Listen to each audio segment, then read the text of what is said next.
Hello everyone, कैसे हैं आप लोग। मैं आपका मैथ्स एजुकेटर अक्षय अग्रवाल एक बार फिर से आप सभी का स्वागत करता हूं learn and fun class 12th वाले चैनल पे। और बच्चों, आज मैं क्लास 12th मैथमेटिक्स का थर्ड चैप्टर मैट्रिसेस का लेक्चर नंबर 1 लेकर के आया हूं। इस वीडियो में आज हम मैट्रिसेस क्या होती हैं, उनका ऑर्डर कैसे डिसाइड करते हैं, उसके बाद types of matrix and algebra of matrices like addition, subtraction, multiplication, इन सब चीज़ों के बारे में हम इस लेक्चर में सीखने वाले। तो वीडियो बहुत अच्छे तरीके से देखिएगा, बेसिक फंडामेंटल्स आपके क्लियर हो जाएंगे। अब बात कर लेते हैं कि ये चैप्टर आपके क्लास 12 बोर्ड्स के पॉइंट ऑफ व्यू से कितना इंपॉर्टेंट है। देखो, ये अलजेब्रा के यूनिट के अंदर आता है, जिसके अंदर दो चैप्टर है। एक तो आपके पास मैट्रिसेस, दूसरा आपका डिटरमिनेंट्स। इन दोनों कंबाइंड चैप्टर का अगर मैं वेटेज की बात करूं तो आपकी क्लास 12 बोर्ड्स के पेपर में 15 मार्क्स का वेटेज है। बट इसके बाद अगर हम बात करें, जो बच्चे इस बार 2024 में जेई के लिए प्रिपेयर कर रहे हैं, यानी कि जेई एग्जाम देने वाले, तो उसमें भी अगर मैं बात करूं तो एक क्वेश्चन आपको मैट्रिसेस और डिटरमिनेंट कंबाइंड करके यहां से देखने को अक्सर आपके बोर्ड्स के पेपर में मिलता है। लेकिन बहुत सारे बच्चे अभी मुझे कमेंट बॉक्स में लिख करके जरूर से बताइएगा कि आप में से कितने ऐसे बच्चे हैं जो इस बार 2024 में जेई मेंस के लिए प्रिपेयर कर रहे हैं, यानी कि जेई एग्जाम देने की सोच रहे हैं। क्योंकि उसके रिकॉर्डिंग मुझे कुछ अलग से आप लोग के लिए प्लेलिस्ट या लेक्चर्स वगैरह बनाने पड़ेंगे, ताकि मैं उन क्वेश्चंस को डिस्कस कर सकूं जो कि आपके प्रीवियस में जेई मेंस में आए हुए हैं। तो जरूर से मुझे कमेंट बॉक्स में लेकर के बताइएगा, ताकि उसके अकॉर्डिंग में आने वाले लेक्चर्स आप लोग के लिए प्लान कर सकें। बाकी इस चैनल पर आपको फिजिक्स, केमिस्ट्री, मैथ्स, बायोलॉजी और इंग्लिश सभी के लेक्चर्स यहाँ पर क्लास 12th बोर्ड्स के लिए अवेलेबल रहेंगे। और अगर आप लोग जेई या नीट की प्रिपरेशन कर रहे हैं तो वो कमेंट बॉक्स में लेकर के जरूर से बताइएगा, तो उसके रिकॉर्डिंग में हम अलग से लेक्चर्स भी आप लोग के लिए अपलोड करेंगे।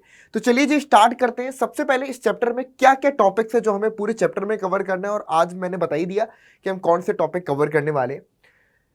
चलिए, तो सबसे पहले बच्चे देख लेते हैं ऑर्डर ऑफ मैट्रिक्स। पहले मैट्रिक्स होता क्या है इसके बारे में समझ लेंगे, फिर what is the mean by order of matrix, फिर then types of matrix, equality of matrix, addition of matrix, multiplication of a matrix with a scalar and multiplication of matrix. यहां तक के टॉपिक हम आज की इस वीडियो में आपके कवर करने वाले हैं। ठीक है, ये टॉपिक, ये वाला टॉपिक एंड ये टॉपिक। फिर जो नेक्स्ट हमारा लेक्चर होगा उसमें हम बचे हुए 3 टॉपिक, यानी कि ट्रांसपोज, सिमेट्रिक, इन्वर्टिबल मैट्रिक्स, इनको कर लेंगे। तो आपका पूरा का पूरा चैप्टर इस तरीके से 2 या 3 लेक्चर में बोर्ड्स के अकॉर्डिंग कंप्लीट हो जाएगा। फिर जेई के अकॉर्डिंग हमें एडिशनल क्वेश्चंस की ही प्रैक्टिस करनी पड़ेगी, जो हम एडिशनल लेक्चर्स में आपके कर सकते हैं। तो चलिए जी, स्टार्ट करते हैं। सबसे पहले बच्चों, मैट्रिक्स होता क्या है। मैट्रिक्स एक तरीके से बच्चों अरेंजमेंट है। अब वो अरेंजमेंट अगर मैं एग्जाम्पल के फॉर्म पर बात करूं कि आप लोग सभी के स्कूल्स में जब प्रेयर होती है, ठीक है, तो टीचर्स आते बोलते हैं सभी बच्चे एक लाइन से खड़े हो जाइए। ठीक है, अब लाइंस बहुत अलग अलग तरीके से हो जाती हैं कि 10th वाले, फिर 9th वाले, फिर 8th वाले, फिर 7th, फिर 6th। तो आप देखते हैं ना कि एक तरीके का अरेंजमेंट बन जाता है। अगर आप उसको दूर से देखें तो एक स्क्वायर अरेंजमेंट, रेक्टेंगुलर अरेंजमेंट, इस तरीके से कुछ अरेंजमेंट बन जाते हैं। तो मैट्रिक्स भी बच्चों ऑब्जेक्ट्स, अगर आपके पास कुछ गिवन है तो उन ऑब्जेक्ट्स को किसी मैनर में अरेंज करने का, यानी कि उसको किस तरीके से आप सजा रहे हैं, किस तरीके से उनको रख रहे हैं, उनको रिप्रेजेंट रखने का, प्लेस करने का एक तरीका है। ठीक है, फॉर एग्जाम्पल अगर मैं बात करूं कि जैसे कि यहां पर क्या हुआ कि ये 6 स्टूडेंट है, इनको मैंने एक रो में इस तरीके से खड़ा कर दिया। एक तरीका मेरे पास इनको अरेंज करने का ये हुआ कि एक रो में मैंने इनको बाई वन खड़ा कर दिया। दूसरा तरीका कि भाई 3 इस साइड, 3 इस साइड, इस तरीके से भी मैं इनको अरेंज कर सकता हूं। ठीक है, अब आप इनको नंबर समझे या लोग समझे या ऑब्जेक्ट समझे। अब आप इमेजिन कर सकते हैं कि मेरे पास नंबर्स है, तो नंबर्स अगर मान लो 6 नंबर्स है तो 6 नंबर्स को इस तरीके से लिख सकता हूं, या फिर 1 2 3 4 5 6 दो लाइन में लिख सकता हूं, या फिर एक स्क्वायर फॉर्म पर लिख सकता हूं 1 2 3 4 5 6, इस तरीके से स्क्वायर के फॉर्म पर लिख सकता हूं, या फिर इस कॉलम के फॉर्म पर लिख सकता हूं 1 2 3 4 5 6। मतलब कोई भी ऑब्जेक्ट है, नंबर ऑफ ऑब्जेक्ट है, एन नंबर ऑफ ऑब्जेक्ट को आप इस तरीके से अलग अलग रेक्टेंगुलर या स्क्वायर फॉर्म के अरेंजमेंट की फॉर्म पर आप कर सकते हैं। तो यही अरेंजमेंट एक्चुअल में बच्चों क्या होता है, यही जो एरे है, इसको एरे भी बोल सकते हैं, ये इस टाइप का जो अरेंजमेंट है इसको हम बच्चों मैट्रिसेस बोलते हैं। क्या बोलते हैं बच्चों, इसको हम मैट्रिसेस बोलते हैं। तो सबसे पहले ये हमारा क्या हुआ, एक एग्जाम्पल हुआ कि हम ऑब्जेक्ट को किस किस तरीके से सजा सकते हैं, रख सकते हैं। तो डेफिनेशन फिर से देख लेते हैं बच्चों। Matrix is an ordered rectangular array of number or functions or anything else. The numbers of functions are called the elements of the entries of the matrix. ये जो numbers है, ठीक है, या जो भी फंक्शंस हैं ये सब क्या है हमारे इस मैट्रिक्स के एंट्रीज बोली जाती हैं, ठीक है। तो अब फॉर एग्जांपल मैंने यहां पर लिख दिया आपके पास एक अरेंजमेंट किया, यहां पर लिख दिया मैंने साइन एक्स, ठीक है, यहां पर लिख दिया कॉस एक्स, यहां पर लिख दिया आपके पास टेन एक्स, यहां पर लिख दिया आपके पास कॉट एक्स, फिर यहां पर लिख दिया मैंने सेक एक्स, फिर यहां पर लिख दिया मैंने कॉसेक एक्स, फिर यहां पर लिख दिया 0, ठीक है, यहां पर लिख दिया पाई बाई 6, कुछ भी लिख दिया यहां पर और 2 लिख दिया। तो एक तरीके से क्या हो गया, नंबर्स का, फंक्शंस का एक अरेंजमेंट टाइप का हो गया, ठीक है। तो इस तरीके से हम बच्चों क्या बनाते हैं, आपके मैट्रिसेस बनाते हैं, ठीक है। इनका इस्तेमाल कहां पर होता है, इनका इस्तेमाल बहुत सारी जगहों पर, जैसे कि कैलकुलेशन करने में बहुत सारे, आपको मैं ऐसे रियल लाइफ एग्जांपल्स बताऊंगा जहां पर हम एग्जाम यूज करते हैं इनका। इसके अलावा मैट्रिसेस का इस्तेमाल बच्चों आज के टाइम पर नैनो टेक्नोलॉजी, यानी कि आप जो देखते हैं ना कि मोबाइल की चिप वगैरह बनती है, ठीक है, उसमें नैनो टेक्नोलॉजीज में मैट्रिसेस जो अरेंजमेंट होता है, सर्किट्स का जो अरेंजमेंट होता है वो मैट्रिसेस के फॉर्म पर होता है, ठीक है। तो बहुत सारी आज के टाइम पर टेक्नोलॉजीज में अगर हम देखें तो मैट्रिसेस का इस्तेमाल किया जा रहा है, इसलिए कंप्यूटर साइंस में मैट्रिसेस का बहुत इंपॉर्टेंट रोल है, ठीक है। उसके अलावा साइंस की और भी अलग अलग फील्ड्स हैं जहां पर जो हम सर्किट वगैरह डिजाइन वगैरह प्रिपेयर करते हैं वो सब मैट्रिसेस के फॉर्म पर होता है। बहुत इसके रियल लाइफ एग्जांपल्स है, आप अगर गूगल करते हैं तो आपको ढेर सारे ऐसे रियल लाइफ एप्लीकेशंस मिल जाएंगे मैट्रिसेस के, ठीक है। छोटा सा काम आप लोग ऐसा कर सकते हैं। इसके बाद बात करते हैं नंबर 1, ये तो हमारे पास एग्जाम्पल हो गए। अब जैसे कि यहां पर समझ लेते हैं कि क्या मतलब होता है रो का, किसको हम बोलते हैं कॉलम। तो ये हमारे पास बच्चों जैसे कि एक मैट्रिक्स है, ठीक है, क्या है मैट्रिक्स। इस मैट्रिक्स में इसको हम बोलते हैं फर्स्ट रो, इसको बोलते हैं सेकेंड रो, इसको हम बोलते हैं आपके पास थर्ड रो, ठीक है। तो ये रिप्रेजेंट करता है रोज को, ठीक है, and this represent as a column, इसको हम कॉलम बोलते हैं। तो हमारे पास जो मैट्रिक्स है इसमें कितनी नंबर ऑफ रो है, ठीक है बच्चों।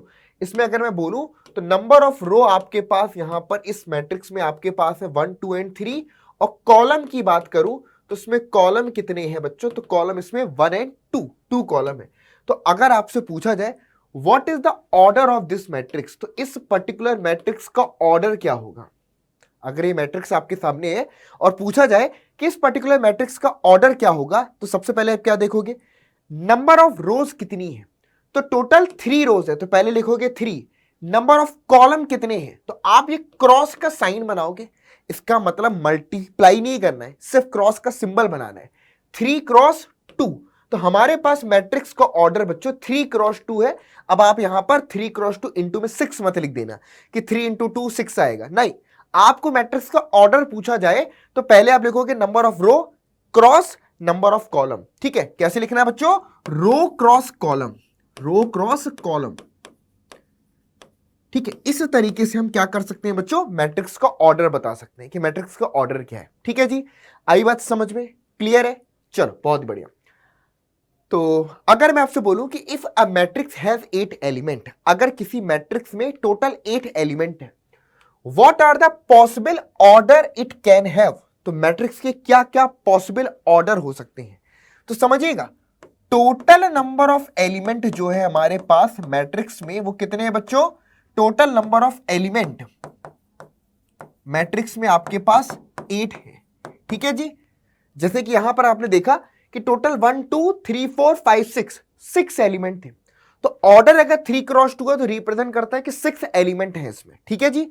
अब अगर मैं बोलूं कि मैट्रिक्स में टोटल 8 एलिमेंट है तो क्या क्या पॉसिबल हो सकता है, तो पॉसिबल ऑर्डर बच्चों यहां पर लिख देते हैं। यहां पर पॉसिबल ऑर्डर आपके पास हो जाएगा, एक तो 1 क्रॉस 8 यानी कि 1 रो 8 कॉलम, उसके बाद 8 क्रॉस 1 मतलब कि 8 रोज 1 कॉलम, उसके बाद 2 क्रॉस 4 एंड 4 क्रॉस 2, ये पॉसिबल ऑर्डर हो सकते हैं।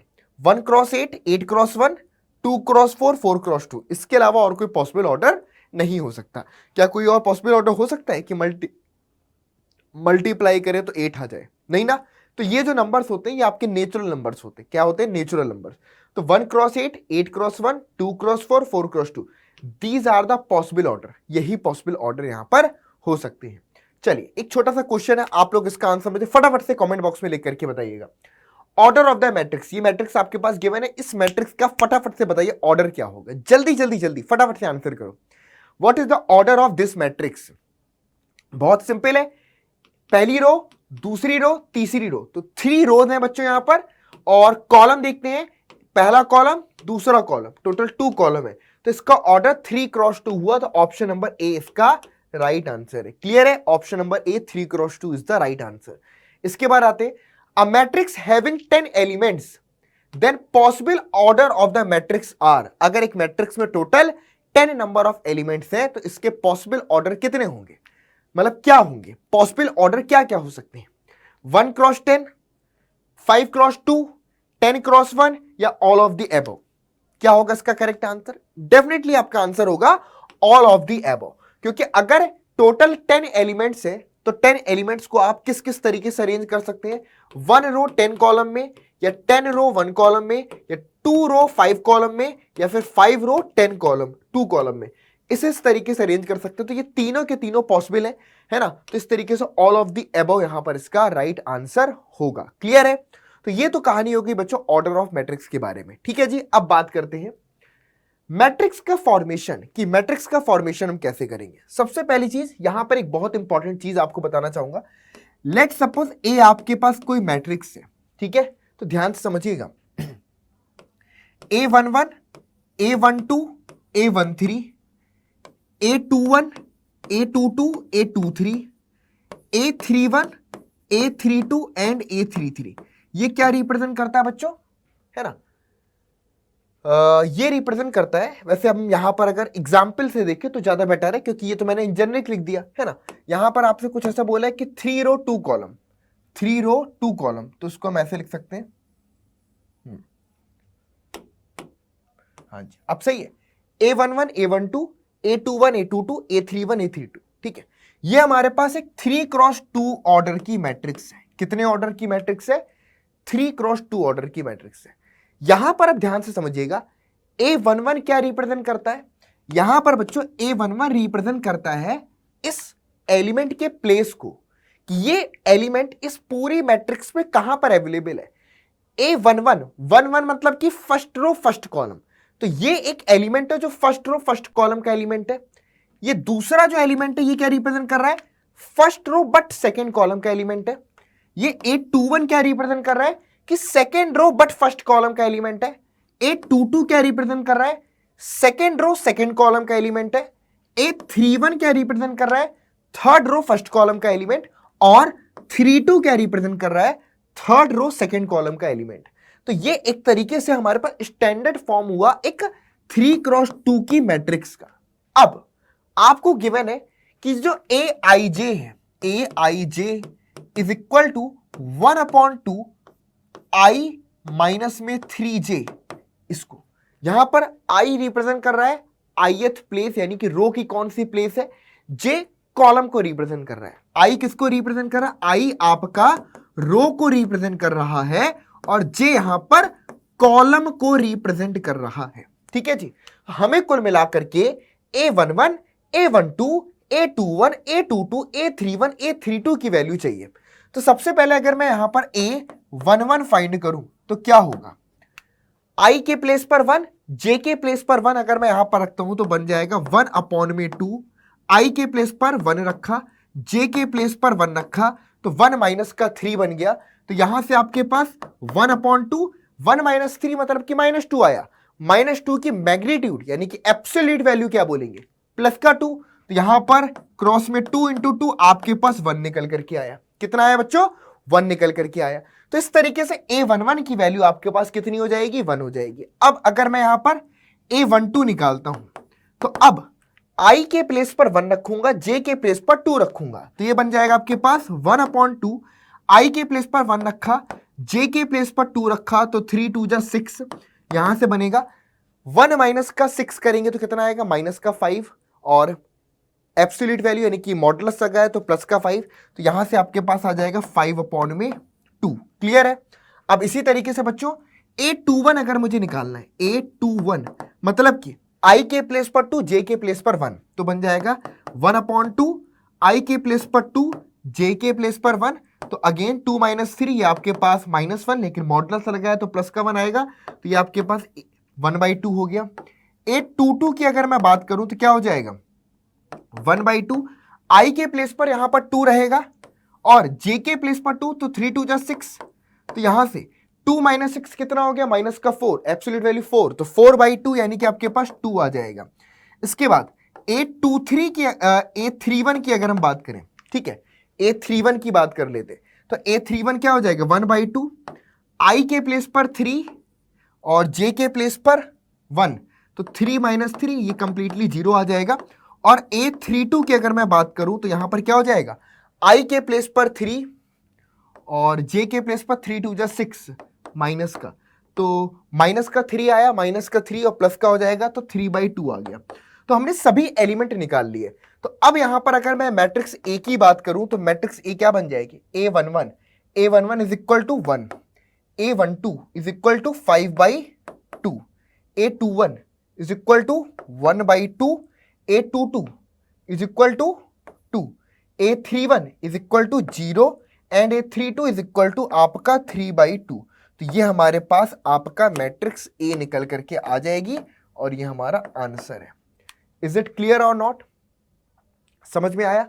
तो इस तरीके से हम बच्चों यहां पर आई रिप्रेजेंट करता है रो की कौन सी प्लेस है, जे रिप्रेजेंट करता है कि कौन से कॉलम का प्लेस है। तो A11 मतलब कि first row first column, first row second column, second row first column, second row second column, third row first column, third row second column. Clear? तो इनके प्लेस पर आई और जे के रिस्पेक्ट में 1 2 3 1 2 जो भी रखना है उसके प्लेस पर आप रख करके पूरी मैट्रिक्स निकाल सकते हैं। ये हमारा आंसर होगा। क्लियर है बच्चों? ऐसा एक क्वेश्चन आपके यहां पर 2 मार्क्स का पूछ सकता है। आगे बढ़ते हैं। हाँ जी, अब हम बात करेंगे टाइप्स ऑफ मैट्रिसेस के बारे में। किसके बारे में बात करेंगे बच्चों? टाइप्स ऑफ मैट्रिसेस, कि मैट्रिसेस के कौन कौन से आपके टाइप्स होते हैं। सबसे पहले कॉलम मैट्रिक्स, उसके बाद रो मैट्रिक्स, फिर स्क्वायर, फिर डायगोनल, फिर scalar matrix, identity matrix, zero matrix. ये कुछ बेसिक टाइप्स है। इसके अलावा आगे पर हम और भी पढ़ेंगे आइडेम्पोटेंट मैट्रिक्स क्या होता है, निलपोटेंट मैट्रिक्स क्या होता है, सिमेट्रिक मैट्रिक्स क्या है, स्क्यू सिमेट्रिक मैट्रिक्स क्या है। ये बहुत स्पेशल काइंड के टाइप्स ऑफ मैट्रिक्स हैं, ठीक है। यानी कि इनमें हम एल्जेब्राइक ऑपरेशन के थ्रू हम इनका एक्चुअल पता चलता है कि निलपोटेंट है या नहीं है, या आइडेम्पोटेंट है या नहीं है। सिमेट्रिक और स्क्यू सिमेट्रिक, यहां पर भी हम ट्रांसपोज ऑफ मैट्रिक्स पढ़ेंगे, उसके बेसिस पे पता चलेगा। These are the basic types, ठीक है। ये आपके बेसिक टाइप है ना। अभी इनके अलावा भी और है, लेकिन ये बेसिक टाइप ऑफ मैट्रिक्स में हमें ये आते हैं। चलिए, तो सबसे पहले नाम से समझ लेना, कॉलम मैट्रिक्स। कॉलम मैट्रिक्स क्या बोलता है कि एक ऐसी मैट्रिक्स जिसमें सिर्फ और सिर्फ एक कॉलम हो, जिसमें सिर्फ एक कॉलम हो, ऐसी मैट्रिक्स को हम कॉलम मैट्रिक्स बोलते हैं। जैसे कि यहां पर रो कितनी है, पहली रो, दूसरी रो, तीसरी रो, चौथी रो, टोटल 4 रो हैं। कितने कॉलम है, सिर्फ और सिर्फ एक कॉलम। तो 4x1 की ऑर्डर की मैट्रिक्स है। ये हमारे पास आपका कैसी मैट्रिक्स हो गई बच्चों, कॉलम मैट्रिक्स। जिसमें सिर्फ एक कॉलम हो उसको कॉलम मैट्रिक्स बोलेंगे। क्या बोलेंगे? जिसमें सिर्फ ओनली 1 कॉलम, जिसमें सिर्फ और सिर्फ एक कॉलम हो उसको हम आपके पास क्या बोलेंगे बच्चों, कॉलम मैट्रिक्स बोलेंगे, 4x1। चलिए, इसके बाद बात करते हैं रो मैट्रिक्स की। किसकी बात करेंगे बच्चों, रो मैट्रिक्स की। अब आप यहां पर देख सकते हैं कि ये हमारे पास एक पूरी रो है, ठीक है।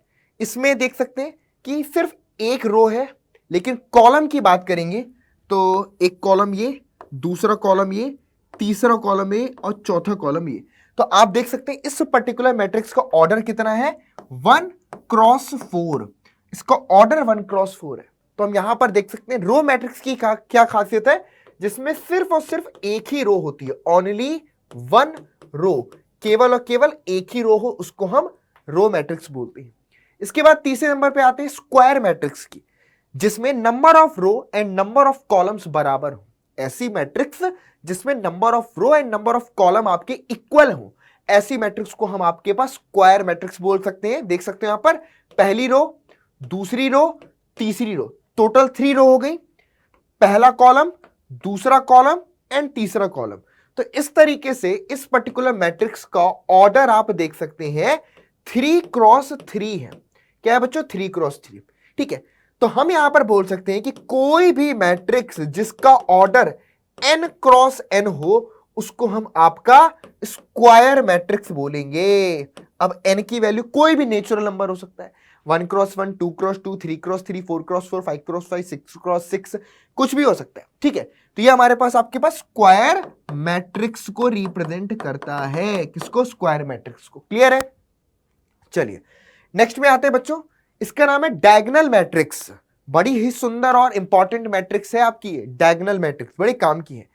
डायगोनल मैट्रिक्स एक ऐसी मैट्रिक्स होती है जिसके डायगोनल एलिमेंट, अच्छा डायगोनल वाली बात समझ लेना थोड़ा सा, यहां पर डायगोनल पहले समझ लो कि डायगोनल क्या होता है, ठीक है।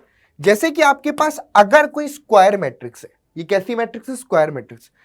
तो स्क्वायर मैट्रिक्स के ये जो एलिमेंट होते हैं, ये वाले एलिमेंट, इसको हम आपका प्रिंसिपल डायगोनल बोलते हैं। क्या बोलते हैं इनको हम? इनको हम प्रिंसिपल डायगोनल बोलते हैं। तो ये आपके प्रिंसिपल डायगोनल हो गया, ठीक है। तो जब भी हम डायगोनल मैट्रिक्स की बात करेंगे तो हमारा मोटिव इस प्रिंसिपल डायगोनल से होगा, ठीक है। तो अब बात करते हैं what is the diagonal matrix.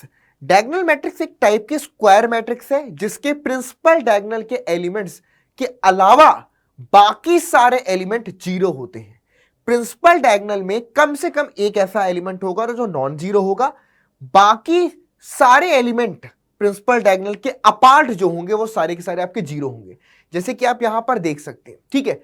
आप देख सकते हैं बच्चों यहां पर ये हमारे पास इसका प्रिंसिपल डायगोनल है और ये एलिमेंट बस है, बाकी सब के सब आपके जीरो हैं, बाकी सब के सब आपके जीरो हैं। हो सकता है कि इनमें से कोई एक या दो जीरो हो जाए, है ना, बट एटलीस्ट एक होगा, एटलीस्ट एक एलिमेंट ऐसा होगा जो नॉन जीरो होगा, है ना। मतलब सारे के सारे प्रिंसिपल डायगोनल के जीरो नहीं होंगे, ठीक है, एटलीस्ट एक तो नॉन जीरो होगा ही होगा। और इस प्रिंसिपल डायगोनल के अपार्ट जितने भी एलिमेंट हैं वो सारे के सारे आपके क्या होंगे? जीरो होंगे। चलिए, तो ये हमारे पास डायगोनल मैट्रिक्स का एग्जांपल है। किसका एग्जांपल है बच्चों? डायगोनल मैट्रिक्स का। चलो और एग्जांपल लिख देता हूं, कंफ्यूज मत होना। मतलब अगर मैं यहां पर लिख दूं आपके पास 2 0 0 और फिर 0 0 0 0 0 0, तो एक सॉरी, ये भी अगर मैं बोलूं ना तो ये भी आपके पास एक डायगोनल मैट्रिक्स है, क्योंकि ये हमारे पास डायगोनल हुआ। अब इसमें एक एलिमेंट ऐसा है जो आपका नॉन जीरो, तो भी ये डायगोनल बोले जाएंगे। इंपॉर्टेंट है कि ये सारे एलिमेंट तो आपके जीरो ही है ना, बस इनमें से एक होना चाहिए, है ना। तो ये थोड़ा सा चीजें दिमाग में रखनी है। आगे पर बात करते हैं। नंबर 2 पर आता है बच्चों यहां पर स्केलर मैट्रिक्स। स्केलर मैट्रिक्स कैसी मैट्रिक्स है? ये भी एक तरीके की डायगोनल मैट्रिक्स होती है, बस अंतर ये है कि इसके स्केलर के यानी कि जो प्रिंसिपल डायगोनल है, प्रिंसिपल डायगोनल के सभी एलिमेंट बराबर होते हैं। जैसे कि √3 प्रिंसिपल डायगोनल के सभी एलिमेंट इसके क्या होते हैं? इक्वल होते हैं। तो इसको हम आपका स्केलर मैट्रिक्स बुलाते हैं। क्या बुलाते हैं इसको? हम स्केलर मैट्रिक्स। कि प्रिंसिपल डायगोनल के एलिमेंट सेम है, बाकी सारे के सारे एलिमेंट जीरो हैं। तो ये एक टाइप की डायगोनल मैट्रिक्स है जिसके प्रिंसिपल डायगोनल के एलिमेंट सेम होते हैं। बस इतनी सी बात हो गई। चलिए, अब इसके बाद नेक्स्ट आता है बच्चों आइडेंटिटी मैट्रिक्स। क्या आता है बच्चों? Identity matrix.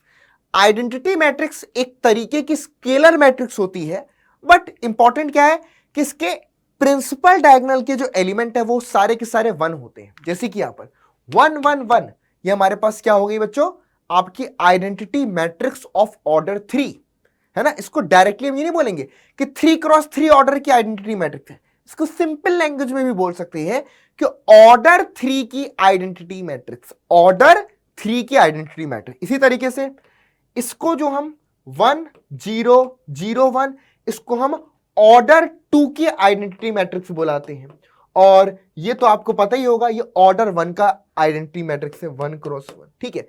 तो ये हमारे पास ऑर्डर 3x3 का हो गया, मतलब identity matrix. This is the order of 2 and this is the order of 1। समझ में आई बात? ये हमारे पास क्या होता है बच्चों? आइडेंटिटी मैट्रिक्स, इसको हम बुलाते हैं।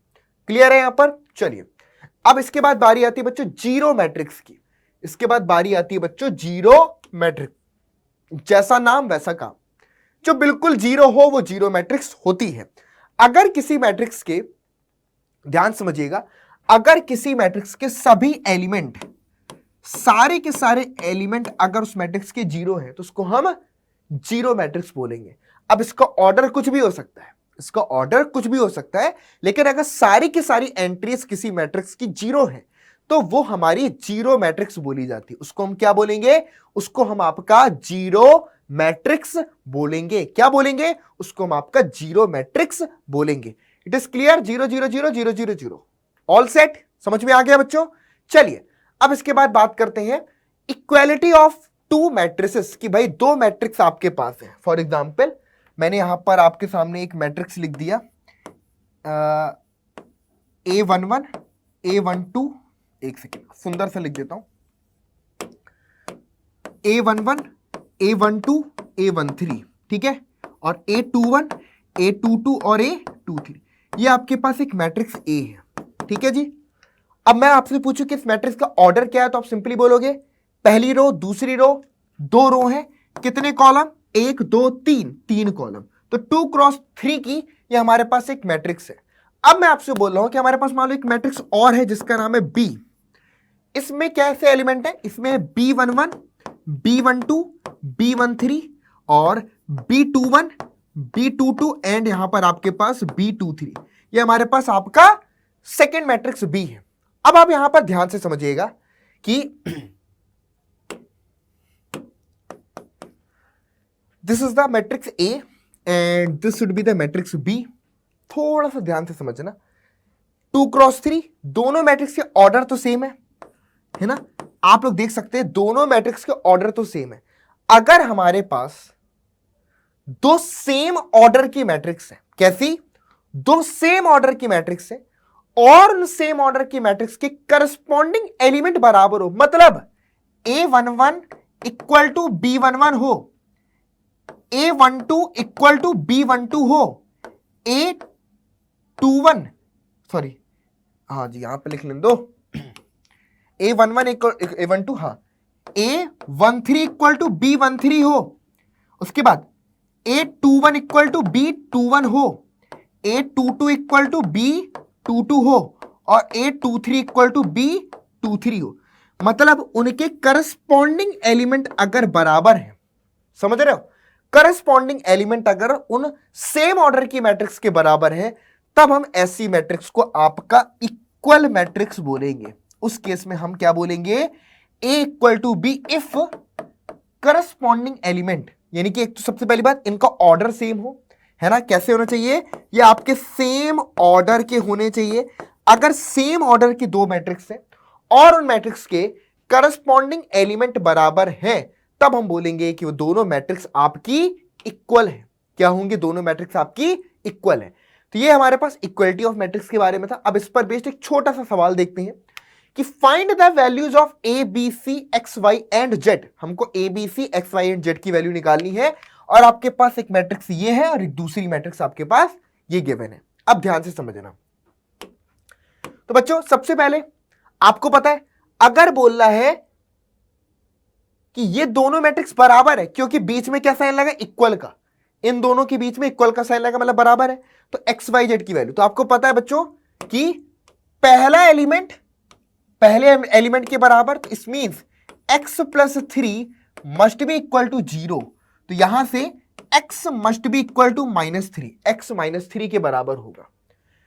z प्लस 4 इक्वल टू आपके पास 6, इट मींस कि z must be equal to 6 minus 4, यानी कि आपके पास 2 के बराबर होगा।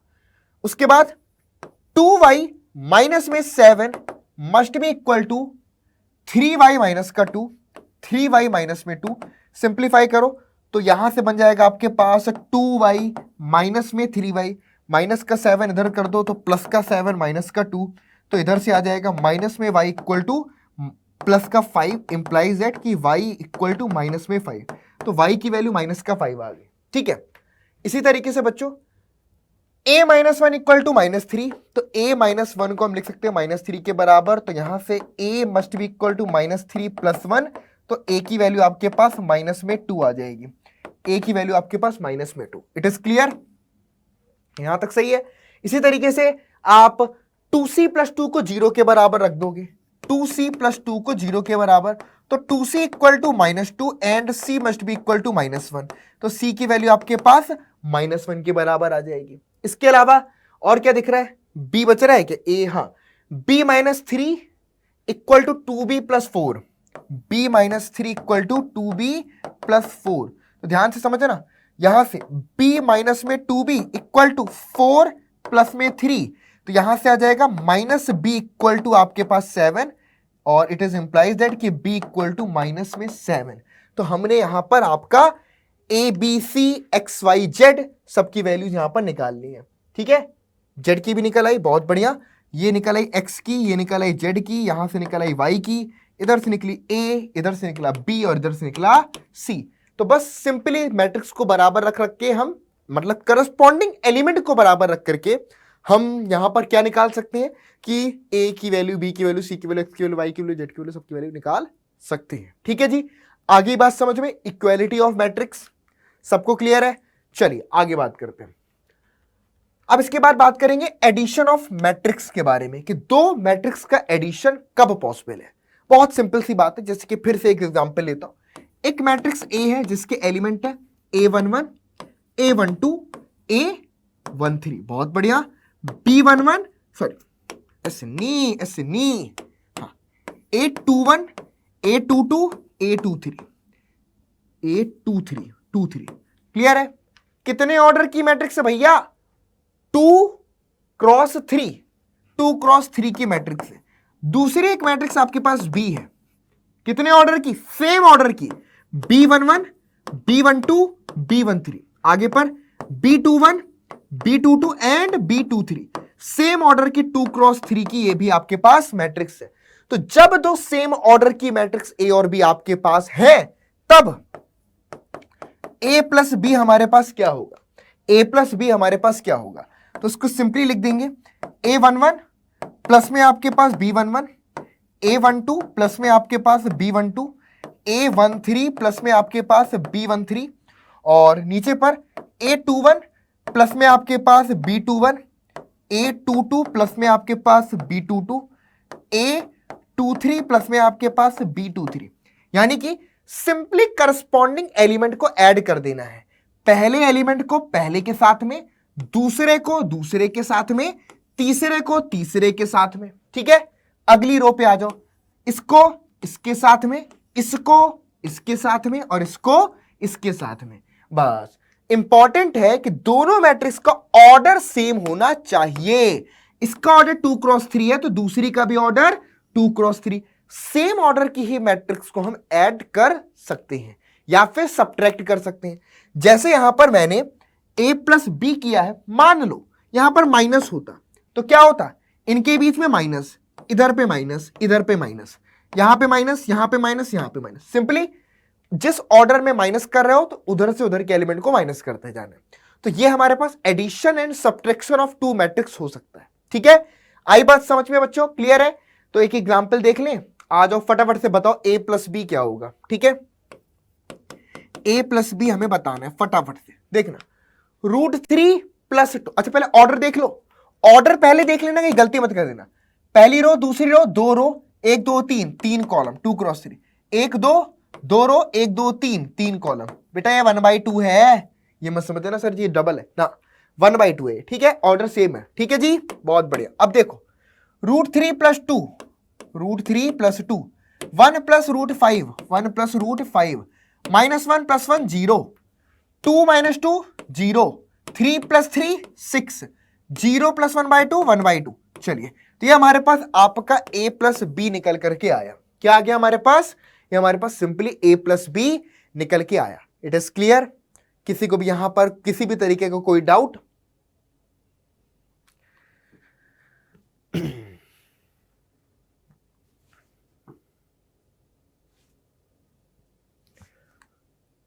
ठीक हो गया बच्चों, क्लियर है? चलो अब आ जाते हैं बच्चों multiplication of a matrix bye scalar. बहुत एक सिंपल से एग्जांपल से समझना, मतलब कि मैट्रिक्स बहुत आसान चैप्टर है बच्चों। अगर आप पूरी क्लास 12th के सिलेबस में अगर आप मुझसे पूछेंगे कि सर सबसे आसान चैप्टर कौन सा है, तो मैं बोलूंगा कि सबसे आसान तो मैट्रिसेस है। ठीक है, उसके अलावा लीनियर प्रोग्रामिंग काफी आसान है। ठीक है, प्रोबेबिलिटी काफी आसान है अगर समझा जाए। बहुत सारे लोगों को टफ लगता है, डिपेंड करता है कि अपने 11th क्लास की मैट्रिक्स के फंडे कितने क्लियर है। अगर 11th वाली मैट्रिक्स के फंडे क्लियर है तो 12th की भी आसान लगती है। कोई बात नहीं, मैं हूं तो मैं तुम्हारे दोनों फंडे क्लियर करूंगा। ठीक है, बाकी डिटरमिनेंट भी जब से प्रॉपर्टीज ऑफ डिटर्मिनेंट हट गया है तब से वो भी आसान हो गया, क्योंकि कुछ नहीं बचा है ना। पहले डिटर्मिनेंट में बहुत कुछ था पढ़ने को, अब जब से प्रॉपर्टीज हटी हैं तब से आसान हो गया। इसी तरीके से इनवर्स ट्रिग्नोमेट्रिक फंक्शन पहले बहुत कुछ था, अब क्या प्रॉपर्टीज हटा दी हैं तो बचा क्या, बिल्कुल सिंपल सा है ना। तो इस तरीके से जब से बहुत सारी चीजें, सिलेबस आपका रैशनलाइज हुआ है, बर्डन कम किया है सीबीएसई ने, तो मुझे लगता है कि काफी ज्यादा 12th की मैथमेटिक्स आपकी आसान हो गई है। और बस एक चीज की कमी है, एक चीज जो थोड़ा सा बुरा लगता है कि यार सिलेबस रैशनलाइज है, ये आपका सिर्फ और सिर्फ 12th क्लास में क्यों हुआ, ये सिलेबस आपका जेई में भी कम हो जाए फिर, है ना, या जो बच्चे बायोलॉजी वाले हैं उनके लिए नीट में भी कम हो जाए, तब तो थोड़ा सा जेन्युइन रीजन है ना, है ना। अभी के लिए थोड़ा सा मुझे ऐसा लगता है कि यार थोड़ा सा मतलब अच्छा भी है, थोड़ा सा बर्डन कम हुआ है यार, पढ़ाई पढ़ाई पढ़ाई पढ़ाई तो है सब कुछ, लेकिन और भी चीजें सीखो तो थोड़ा सा सिलेबस कम रहेगा तो अच्छा रहेगा।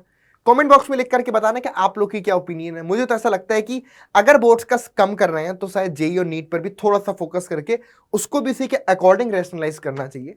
बाकी मेरे हाथ में सब कुछ नहीं है, मैं सिर्फ एक देश के नागरिक होने के नाते अपने सजेशन दे सकता हूं, ठीक है। चलिए, तो multiplication of A matrix bye scalar अब समझते हैं। मान लो आपके पास एक मैट्रिक्स ए है और ये मैट्रिक्स है 1 2 3 4 5 6।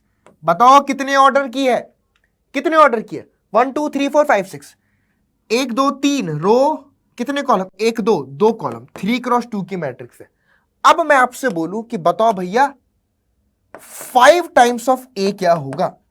यहां पर 5 जो है इसको हम स्केलर बोलते हैं। स्केलर यहां पर एक कांस्टेंट को रिप्रेजेंट करता है। किसको रिप्रेजेंट करता है, कांस्टेंट। अब ये कांस्टेंट आपका कोई इंग्लिश अल्फाबेट का लेटर हो सकता है कि भाई के को हमने कांस्टेंट बोल दिया, या फिर ये कोई नंबर हो सकता है ना। तो स्केलर कोई कांस्टेंट यानी कि कोई इंग्लिश अल्फाबेट का लेटर आपने सपोज कर लिया, या फिर कोई नंबर हो सकता है। तो 5 टाइम्स ए क्या हो जाएगा, ध्यान समझिएगा। 5 टाइम्स ए यहां पर बनेगा, हर एक एलिमेंट में 5 से मल्टीप्लाई कर दो, हर एक एलिमेंट में 5 से मल्टीप्लाई कर दो, तो ये 5 टाइम्स ए हो जाएगा। क्या हो जाएगा, 5 टाइम्स ए हो जाएगा, समझे। तो ये बन जाएगा आपके पास कितना, 2, 5 2 जा 10, 5 3 जा 15, 5 4 जा 20, 5 5 जा 25 और 5 6 जा 30। ये हमारे पास बन जाएगा 5 टाइम्स ऑफ ए। क्लियर है, आई बात समझ में कि नहीं आई। 5 टाइम्स ऑफ ए हमारे पास निकल करके आया।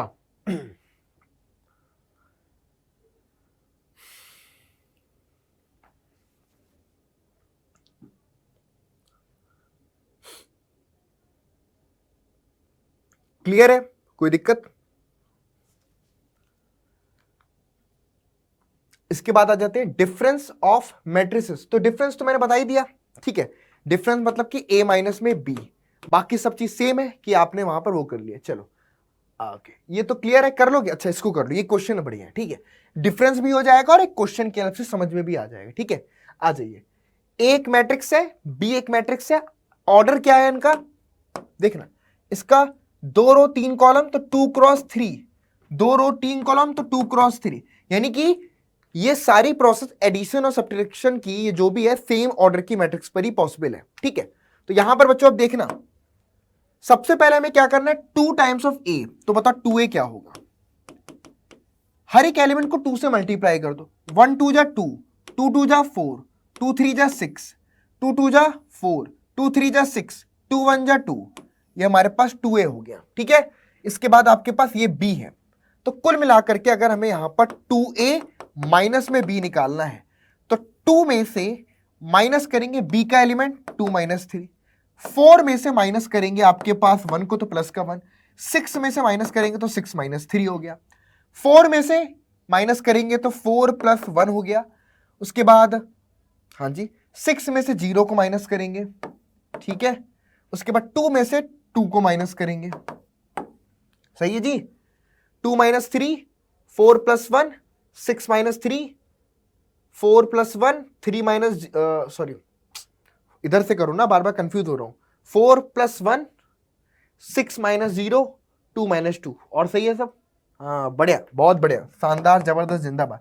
कुछ गलती हो जाए तो यार मेरे को कमेंट में ट्रोल मत करना, कैलकुलेशन में हो जाती गलतियां यार कभी कभी, है ना, इंसान हूं मैं भी।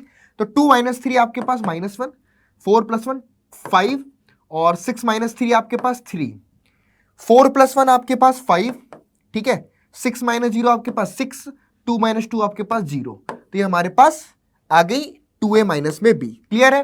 तो बस सब्ट्रैक्शन वाली प्रोसेस भी समझ गए, है ना, सेम चीज है, बस सब्ट्रैक्ट कर देना है और करस्पॉन्डिंग एलिमेंट को और एडिशन में ऐड कर देते हैं, और स्केलर से मल्टीप्लाई करना तो हर एक एलिमेंट उस स्केलर से मल्टीप्लाई हो जाता है। ठीक है, बहुत बढ़िया। अब आपके सामने आ रही है सबसे, हाँ, प्रॉपर्टीज, मैट्रिक्स मल्टीप्लिकेशन की प्रॉपर्टीज। बहुत ही कॉमन है, मतलब बहुत आसान प्रॉपर्टीज है। क्या क्या प्रॉपर्टीज है? नंबर 1, पहली प्रॉपर्टी कॉम्यूटेटिव, यानी कि आप a + b करो या फिर b + a करो, इससे कोई फर्क नहीं पड़ता, मैट्रिक्स एडिशन कॉम्यूटेटिव होता है। अब 1 + 2 कहो या 2 + 1 करो, कोई फर्क नहीं आएगा, वो सेम ही रहेगा, इसलिए a + b b + a के बराबर होता है। सिमिलरली ये आपका एसोसिएटिव भी होता है। अगर a b c तुम्हारी तीनों मैट्रिक्स सेम ऑर्डर की है तो a + b + c या a + b + c, ये दोनों की दोनों चीजें हमारे बराबर होती है, मतलब कि एसोसिएटिव होता है ना। ये वेल नोन प्रॉपर्टी, जहां भी एडिशन की बात करेंगे, आपको जब भी एडिशन मिलेगा तो एडिशन में ये चीज तो कॉमन है कि एडिशन आपका कॉम्यूटेटिव होता है, ठीक है, एडिशन आपका कॉम्यूटेटिव होता है, साथ ही साथ एसोसिएटिव होता है ना। बचपन में 7th क्लास में जब आपको प्रॉपर्टीज पढ़ाई गई थी, प्रॉपर्टीज ऑफ ऑपरेशंस, वहीं पर आपको एडिशन बताया गया था कॉम्यूटेटिव होता है और एसोसिएटिव होता है, ये सारी की सारी चीजें वहीं से आ रही है। चलिए, उसके बाद एग्जिस्टेंस ऑफ आइडेंटिटी एलिमेंट, ठीक है, एडिटिव आइडेंटिटी।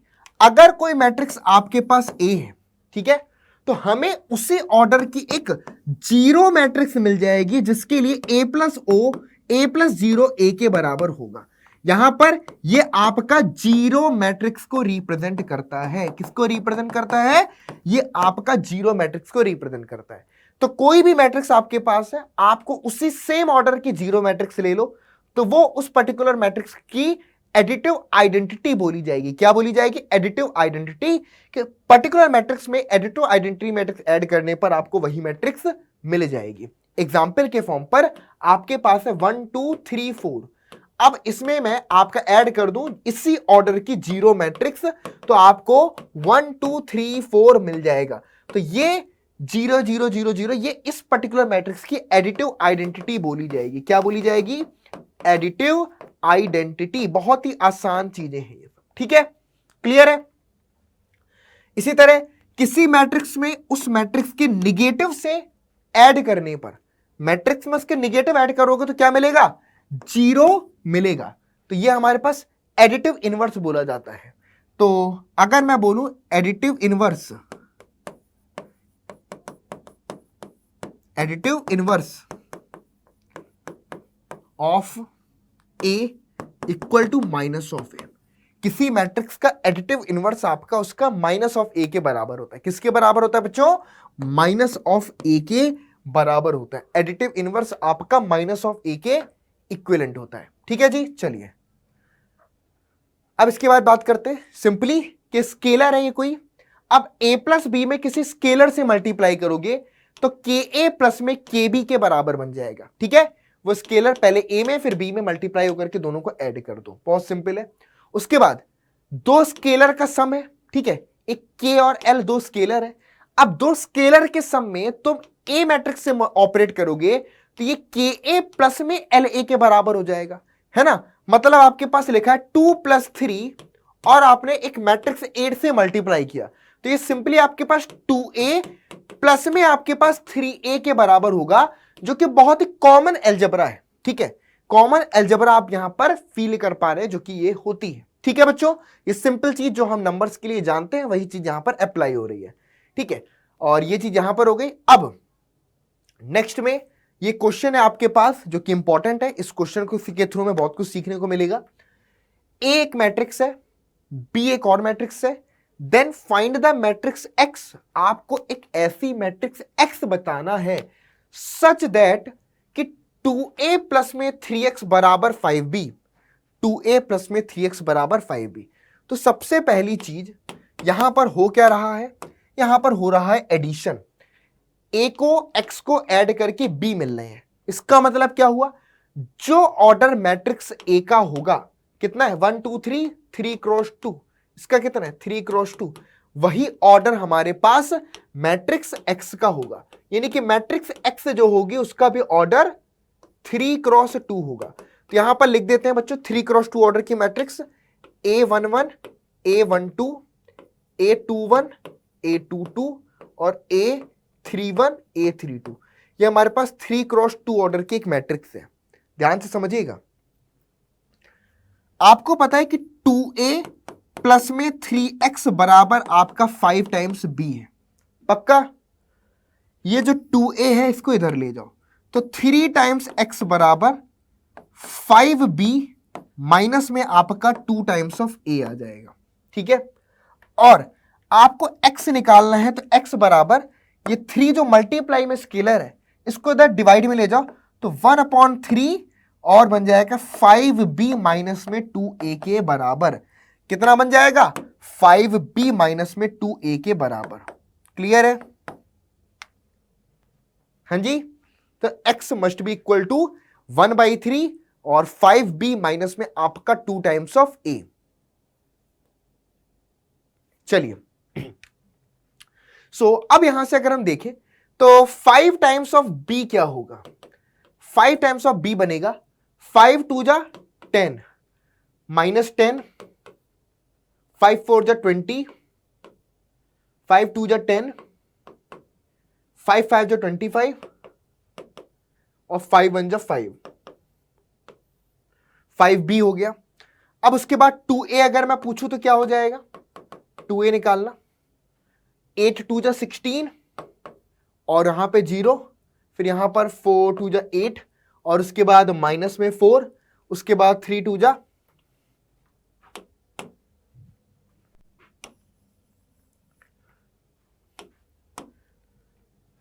हाँ जी। तो यहां पर क्या है आपके पास, सॉरी 2a लिखना था ना, फिर से लिख देता हूं 2 टाइम्स ऑफ a। देखना 8 2 जा 16 और यहां पर 0, ठीक है, और 4 2 जा 8, उसके बाद 2 2 जा माइनस में 4 और 3 2 जा 6 और 6 2 जा आपके पास 12। चलो ये हो गया। अगर मैं यहां से 5b माइनस में 2a कर दूं तो कितना आएगा, 10 में से 16 गए माइनस का 6, ठीक है, -10 में से -10 0, 20 में से 8 गए 12, 10 में से प्लस का 14, -25 -6, 25 5 30 31, माइनस का 31, 5 माइनस का 12, 7 + 5 12 होता है, तो यहां से आपके पास आएगा माइनस का 7। ठीक है जी, ये आपके पास है 5b माइनस का 2 है। तो बताओ x इक्वल टू क्या होगा आपका 1/3 ऑफ दिस, मतलब कि 1/3 और माइनस का 6 माइनस का 10 12 14 माइनस का 31 और माइनस का 7। अब कुल मिला के 1/3 स्केलर है, 1/3 क्या है कि स्केलर। तो जब मैं किसी स्केलर से मैट्रिक्स में मल्टीप्लाई करूंगा तो हर एक एलिमेंट में 1/3 से ऑपरेट हो जाएगा। तो कुल मिला के 1/3 1/3 1/3 हर एक से ऑपरेट कर दो, आपको मिल जाएगा। ठीक है, तो ये हमको x मिल जाएगा। अगर मेरी कैलकुलेशन कहीं गलत नहीं है तो यही आपका x होगा। अगर कहीं कुछ गलती हो गई हो तो माफ करना, उसको ठीक कर लेना, बट सिंपली यहां से x आपको मिल जाएगा। ठीक है बेटा, क्लियर है? चलिए, तो ये हमारे पास मैट्रिक्स x यहां से हमें मिलेगी। आई बात समझ में? पक्का, कंफर्म, क्लियर? बहुत बढ़िया। चलो अब इसी तरीके से ये x है, ये y है। ओके, x प्लस वाई और x माइनस वाई गिवन है, हमें x और y निकालना है। ठीक है जी, जैसे simple pair of linear equation solve करते थे 10th क्लास में, pair of linear equation solve करते थे, तो ये आपके पास सपोज करो पहला इक्वेशन है x प्लस वाई बराबर 5 2 0 9, ठीक है, और x माइनस वाई बराबर आपके पास 3 6 0 -1। ये आपके पास इक्वेशन नंबर 1 है, ये आपके पास इक्वेशन नंबर 2 है। तो अगर ये 1 और 2 दो इक्वेशन है तो इसमें हम क्या करें, 1 और 2 को अगर मैं ऐड कर देता हूं, 1 और 2 को अगर मैं ऐड कर देता हूं, ध्यान से समझना, तो क्या बनेगा, x प्लस एक्स बन जाएगा आपके पास 2 टाइम्स ऑफ x बराबर, अब देखना 5 प्लस 3 आपके पास बनेगा 8, 2 प्लस 6 आपके पास बनेगा 8, 0 प्लस 0 आपके पास बनेगा 0 और 9 माइनस 1 बनेगा आपके पास 8। क्या बात है बच्चों, तो x बराबर कितना आएगा, x इक्वल टू 1/2 यहां से 8 8 0 8। भैया अगर हर एक एलिमेंट को 2 से डिवाइड कर देंगे तो कितना आ जाएगा, यह आ जाएगा आपके पास 4404।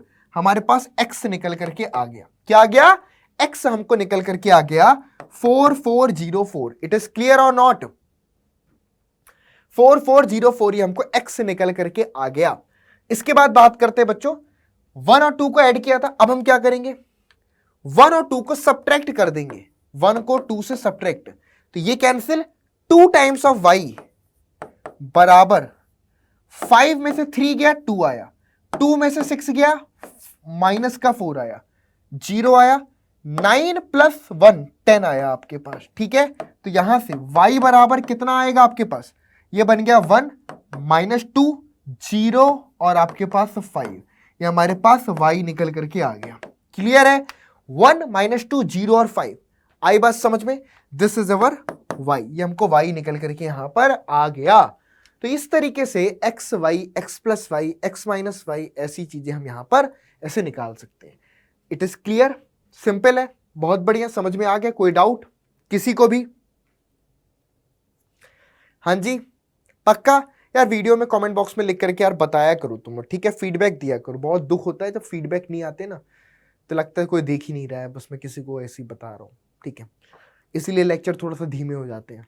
तुम लोग देखते हो ना कि अक्षय सर के लेक्चर नहीं आ रहे हैं, 3 दिन से अक्षय सर कुछ ना कुछ मोटिवेशन गाइडेंस दे रहे हैं, यार क्या करें, मतलब सब मुझसे बोलते हैं कि यार बच्चों को जो पढ़ना है वो दो ना, मैं कहता हूँ क्या, कहते हैं उनको देखो पढ़ने में तुम्हारे लेक्चर पे व्यूज कम है इसलिए ऐसा है, कुछ गाइडेंस वगैरह बच्चों को दे दो, तो मैं गाइडेंस बनाता हूँ कि ठीक है चलो गाइडेंस बच्चों को दे देते हैं जिसमें बच्चे देखना पसंद कर रहे हैं, ठीक है, तो मतलब ऐसी चीज़ें मेरे साथ हम लोग फेस करते हैं, ऐसा नहीं हर एक टीचर ऑनलाइन जो पढ़ा रहे हो सारी चीज़ें फेस करते हैं, सबके साथ में ये कि उनको एक जवाब देना पड़ता है कि भाई इसमें व्यूज़ हैं, बच्चे कमेंट नहीं कर रहे, रिस्पॉन्स नहीं कर रहे आपकी बात का कि उनको और क्या पढ़ना है क्या नहीं पढ़ना, इसका मतलब वो पढ़ना नहीं चाह रहे हैं, ऐसी कोई बात है।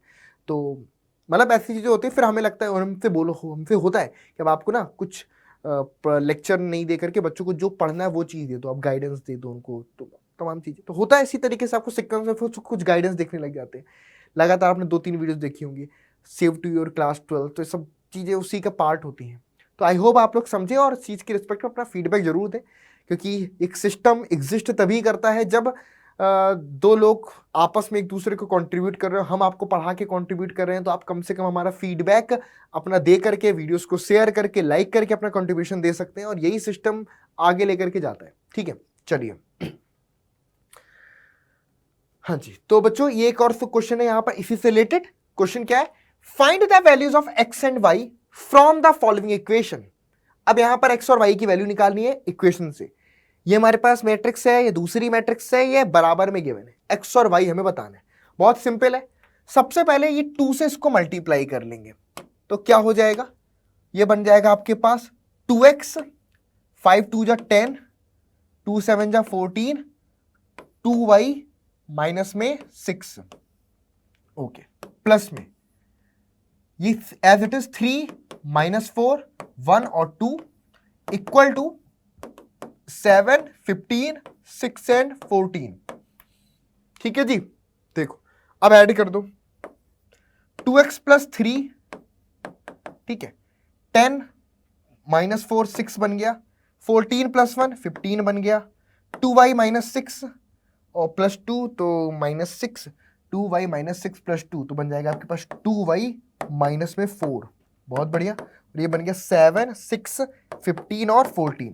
ठीक है जी, अब देखना ये 6 सेम है कोई दिक्कत नहीं, 15 सेम है कोई दिक्कत नहीं, मतलब कि 2x प्लस 3 बराबर होगा 7 के, 2x प्लस 3 बराबर होगा 7 के, तो 2x इक्वल टू 7 माइनस 3 यानी कि आपके पास 4, तो x की वैल्यू यहां से आ गई आपके पास 2, x की वैल्यू कितनी आ गई आपके पास 2 आ गई। उसके बाद 2y माइनस 4 इक्वल टू 14, देखना 2y माइनस में 4 4 4 इक्वल टू 14, यही है। तो 2y इक्वल टू 18, तो y इक्वल टू आपके पास 9। तो इस तरीके से x और y हम यहां पर आपका निकाल सकते हैं। ठीक है बच्चों, आगे बात समझ में सिंपल क्लियर है? कोई दिक्कत यहां पर? चलिए आगे बढ़ते हैं, आगे का देखते हैं। चलिए तो अब आगे बढ़ते हैं। तो इसका आंसर आ गया ना, x की वैल्यू हमारे पास कितनी निकल के आ गया, x की वैल्यू 2 और y की वैल्यू आपके पास 9 निकल करके आ गई। तो इस तरीके से बेसिकली जो भी क्वेश्चंस हमारे मतलब जो लीनियर इक्वेशंस का फॉर्म पर भी मैट्रिक्स से क्वेश्चन आ सकते हैं।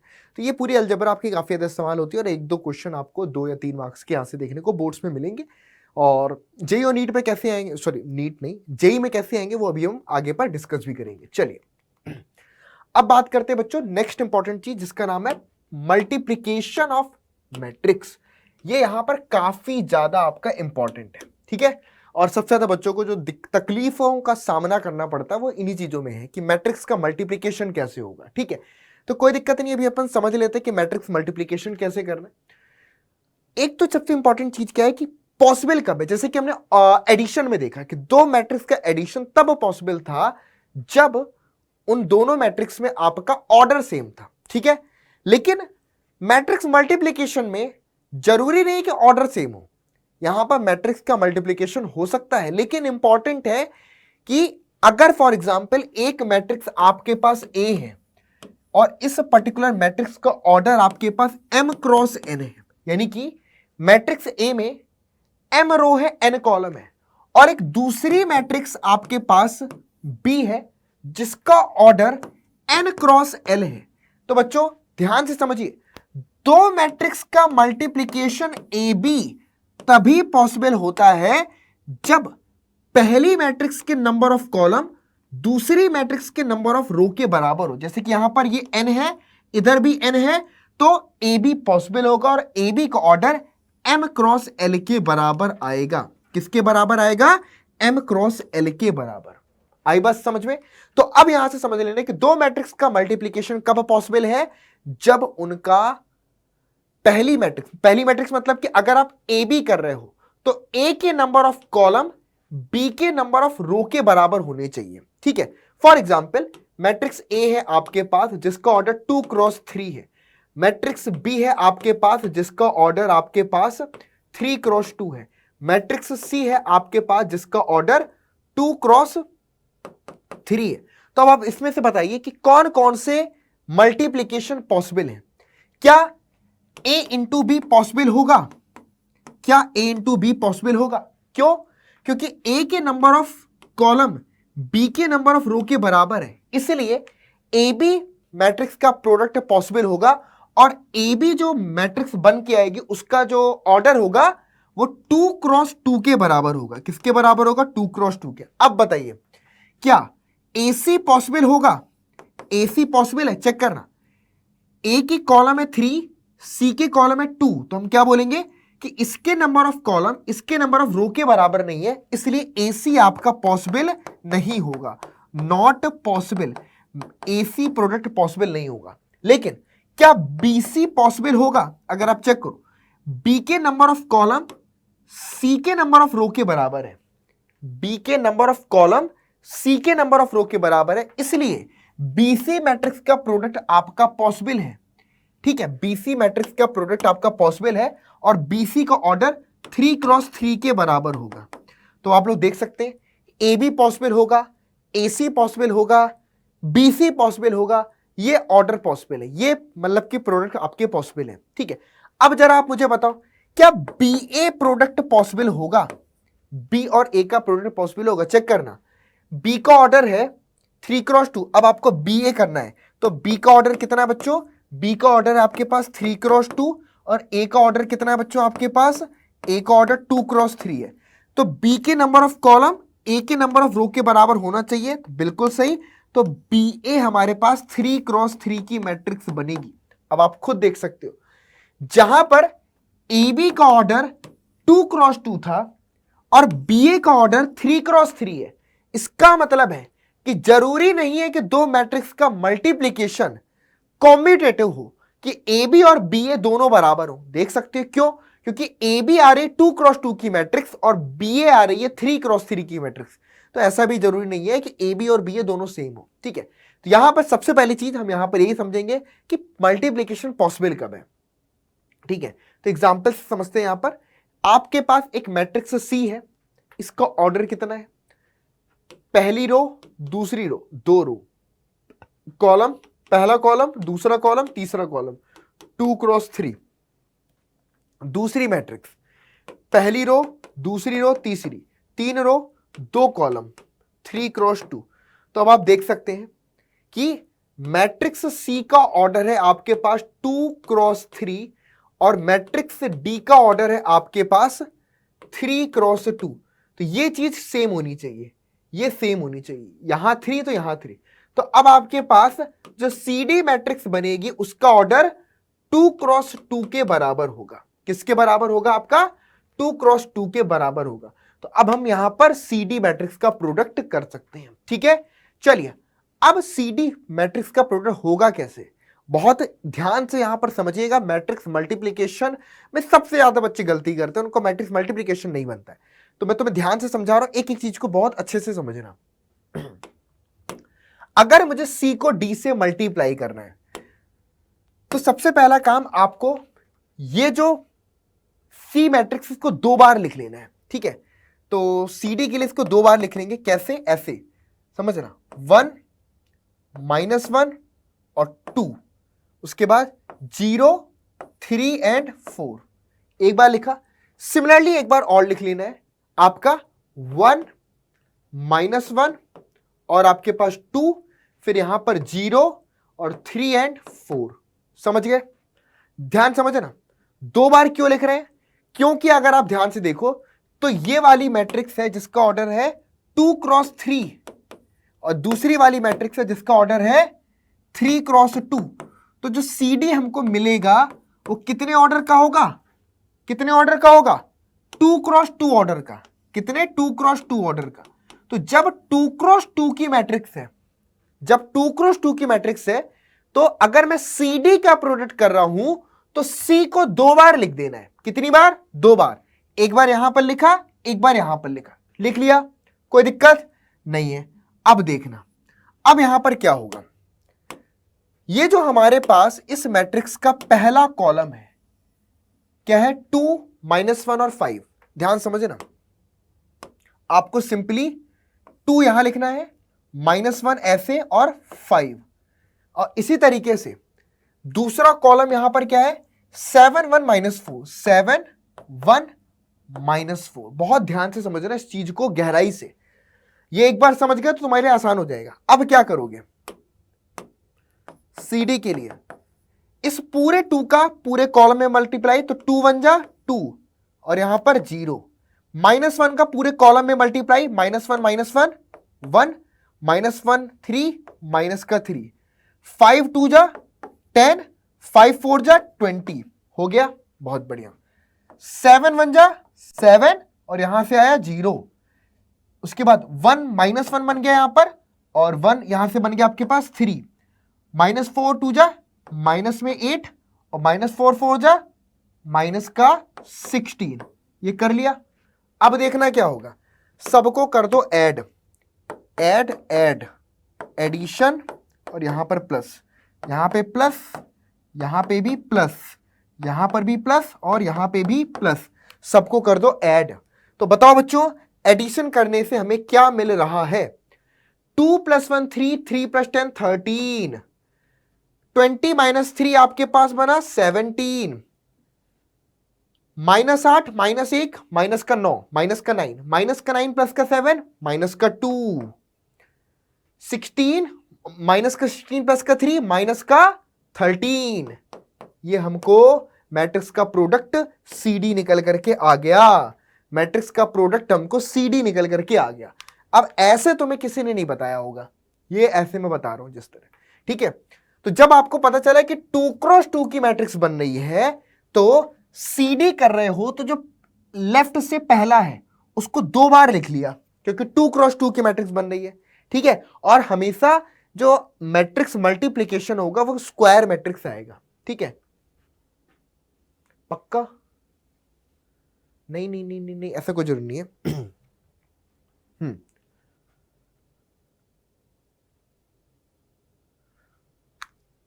ऐसे कर सकते हैं क्या? हाँ, A इक्वल टू आपके पास 2x3, B इक्वल टू आपके पास 3x1। हाँ, तो ये आपके पास 2x1 आएगा ना। ठीक है ठीक है ठीक है, ओके। ये जो होता है इसके नंबर ऑफ रो के बराबर रखना है, ठीक है। थोड़ा सा इसको चीज को समझ लेना, ये जो नंबर ऑफ रो होता है ना, इसके बराबर आपको रखना है कि दो बार इसको आपने इंट्रोड्यूस किया, एक बार ये एक बार ये, इस पर डिपेंड करता है, ठीक है। वैसे देखा जाए तो 2x1 में